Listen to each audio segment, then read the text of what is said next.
এই সিংহাসনে বসার অধিকার তোমারও আছে। বসো, আমার পাশে বসো।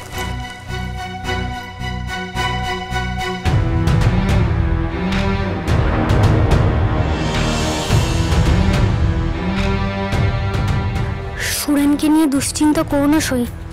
রাজামশাই তোমাকে যুবরানী হিসেবে কতটা সম্মান আর আদর দিয়েছেন সেটা উপভোগ করো। তোমার মতো বাবা ভাগ্য কজনেরই বা হয়। জয় যুবরানী লীলাবতী জয়। জয় যুবরানী লীলাবতী জয়। জয় যুবরানী লীলাবতী জয়। জয় যুবরানী লীলাবতী জয়।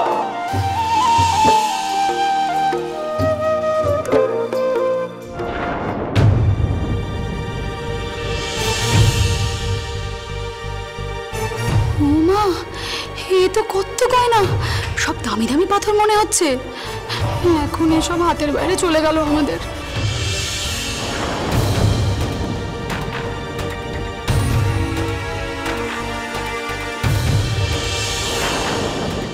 তোমার কি মেজো বৌমা? রাজা সিংহাসনে আছে, তার রাজ্যপাট, তার শাসন, তার বিচার। আমরা তো সবাই তারই ইচ্ছে অনিচ্ছের অধীনে নাকি?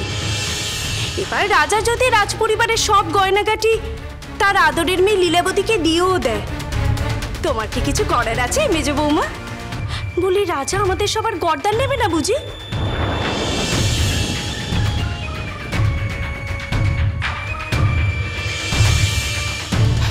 কি দরকার ছিল বলতো রাজা মশাইয়ের এখনই সব গয়নাগাটি লীলাবতীকে দেখানোর? এমনি মেয়েটাকে নিয়ে কথা কম শুনতে হয় না। এক্ষুনি কিছু হলো ভেবে সারাক্ষণ আমার বুক কাঁপে। মনে হয় যেন এক্ষুনি আবার কেউ আমার মেয়েটার ক্ষতি করতে চাইবে।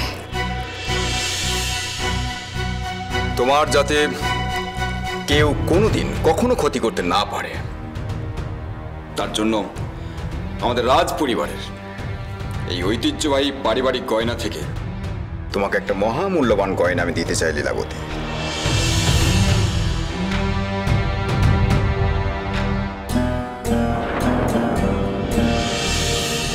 যাক বাবা, একটা মাত্র গয়না দেবেন তাহলে?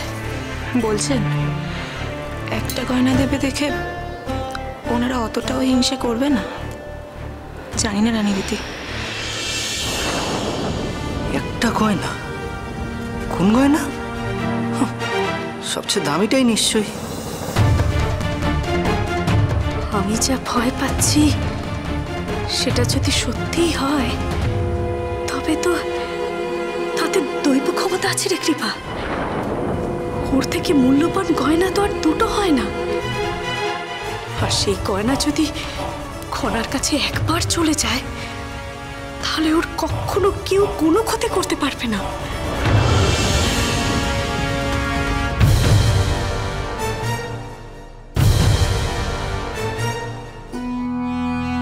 এই আংটি এক মহার্ঘ দৈব ক্ষমতা সম্পন্ন নাগমণি অঙ্গুরীয়।